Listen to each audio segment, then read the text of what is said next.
Hello, hello, hello, and welcome to today's class with Coach Jay, intrapersonal relationship coach here because I think the relationship we have with ourselves is vitally important.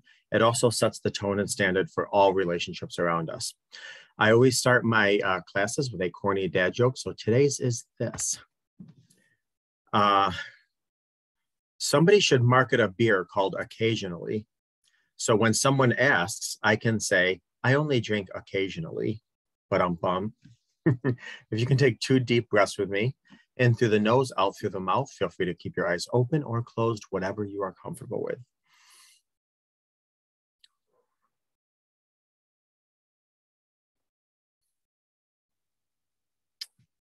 Okay.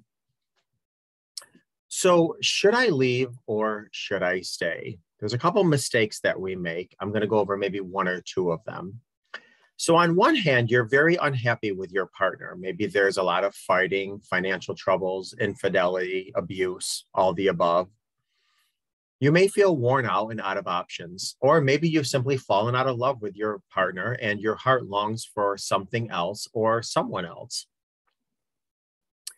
You often think about leaving, but you're also left wondering if you've done everything you can to work things out. Have you turned every stone? Have you every viable option you tried? Maybe there are children involved.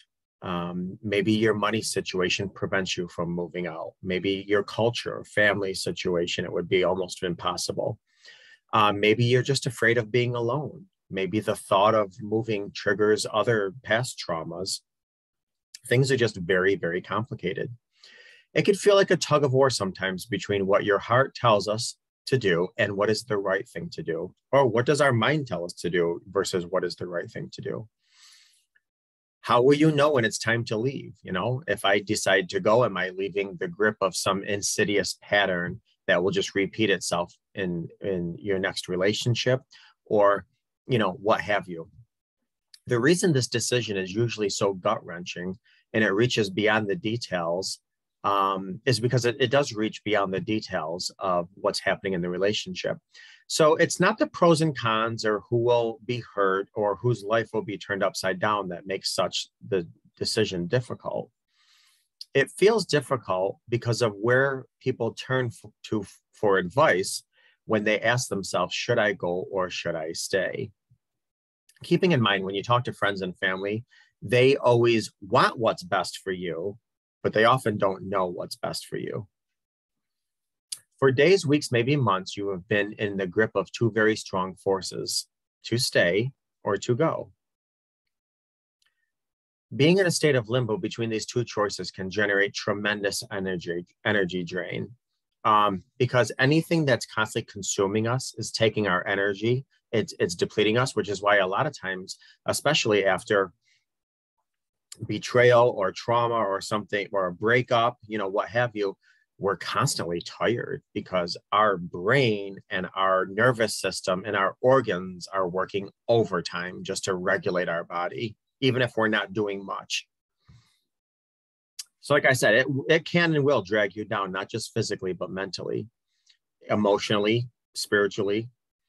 You slog through work and you aren't present with your kids and you feel a sense of dread constantly.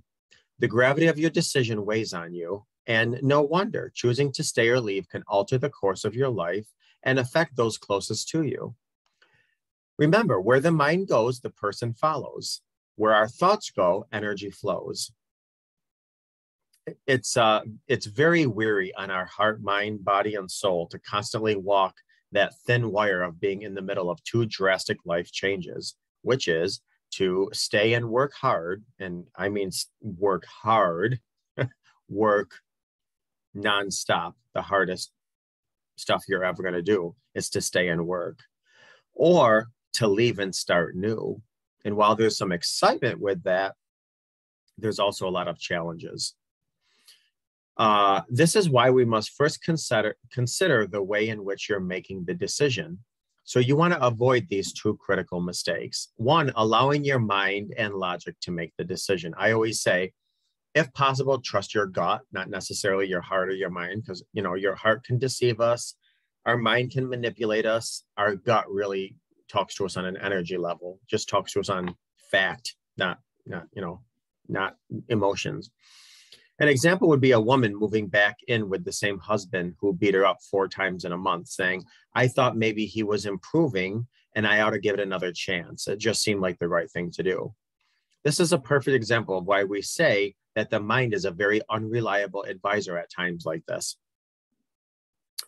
Our mind will persuade us to run back into a burning building to get our favorite shoes or take our paycheck to the casino or the mall, whatever you enjoy spending your money on, or stay in a physically abusive and potentially deadly relationship.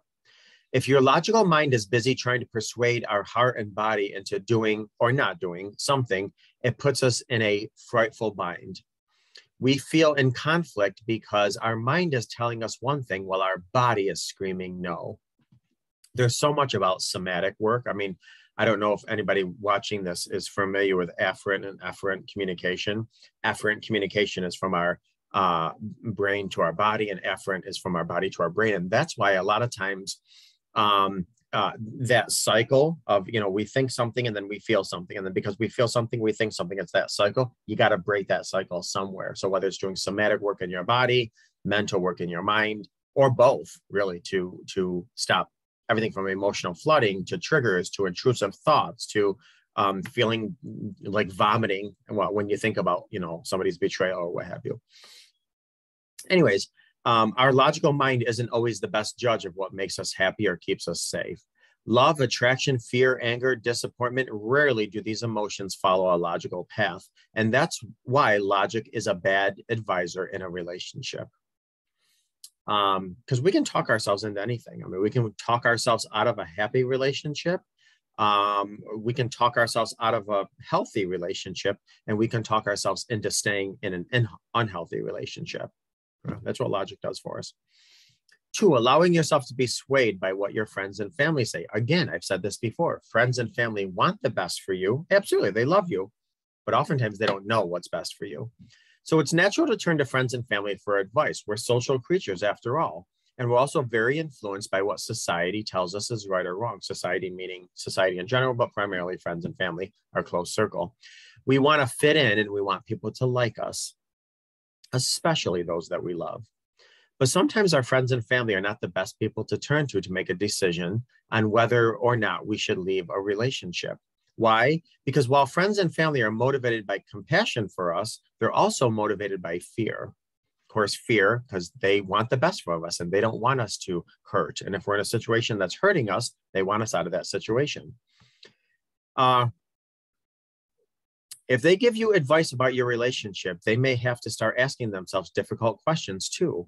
When one couple breaks up, it sends ripples through the entire social circle, causing everyone to reflect on what's happening in their own love life.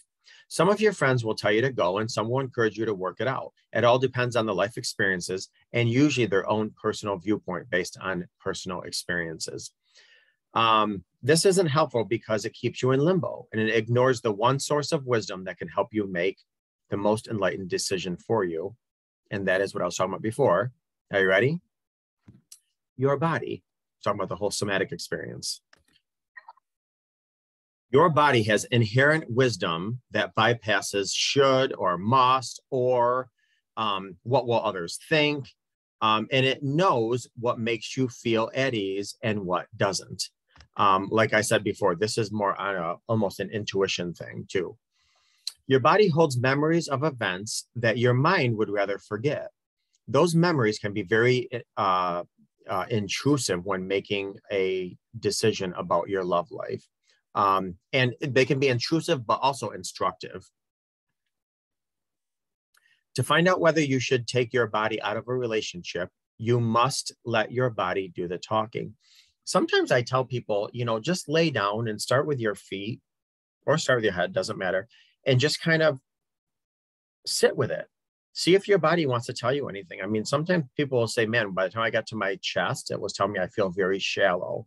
Or when I got to my stomach, it felt very heavy. When I got to my toes, it felt, whatever. Your body will tell you things. Our body is miraculous in that it will heal itself, but sometimes our heart and our mind and our behavior and choices and all this other stuff um, uh, prevent from doing so, or allow us to take the long road to healing. Unless your body gives you a clear signal one way or the other, you will exist in a limbo state that will eat up your energy. You will feel exhausted from debating, worrying, and going back and forth in your mind. So find some time to sit with your body and ask aloud, if I stay, where will I be in 10 days, 10 months, 10 weeks, 10 years? And sit still and listen to what your body is telling you. Then ask yourself aloud, if I were to leave, where do I think I would be in 10 days, 10 weeks, 10 months, 10 years? Bottom line, there's no easy answer, and nobody can give you the answer, not even you at times. However, your body speaks to us from an energy perspective. Our bodily energy has no agenda other than to equalize for optimal survival. If you decide to stay, then don't keep going around the same mountain. Make the necessary changes and do the hard work to set yourself up for success. And if you decide to leave graciously and work hard to rebuild your new 2.0 self, taking very little or nothing of the toxicity or drama or trauma in your past. Because as I always say, everywhere you go, there you are. So, people that say oftentimes, why do I keep dating the wrong guy? And why do I keep meeting losers? And why this? And sometimes you have to ask the hard question, who's the common denominator in all of that? If you want to move forward, do your best to leave the junk in the junk. It's like that filing cabinet. Your life is like a filing cabinet. You tip your drawer upside down during like trauma or betrayal, or your drawer is actually emptied out. When you move into a new stage and phase in life, you decide, what files do I want to put back into my cabinet drawer? And you decide what files serve you, and the files that don't serve you and who you are, you don't need to put back in your drawer. Simple as that. And don't look back. Don't look back. Take your new healed self into your future. And you can do that whether you stay or leave, by the way.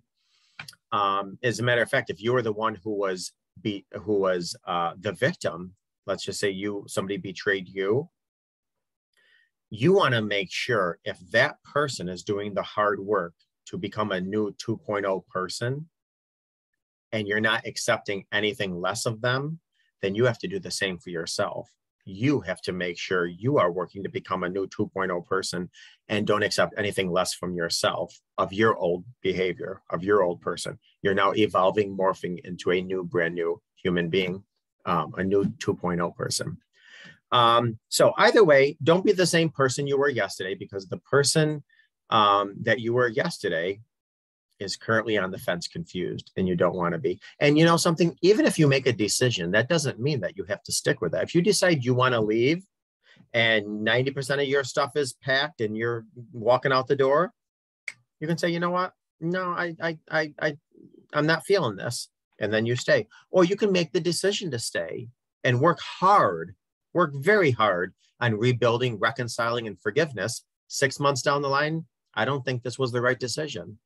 So even within those decisions, you still have decisions.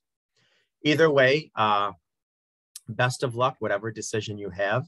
And don't forget to smile. Smiling does all kinds of things to our body. It heals us, it calms us down, it rejuvenates us, gives us energy, releases all those awesome chemicals in our brain that we need, the dopamines, the serotonins, the oxytocins, and so forth.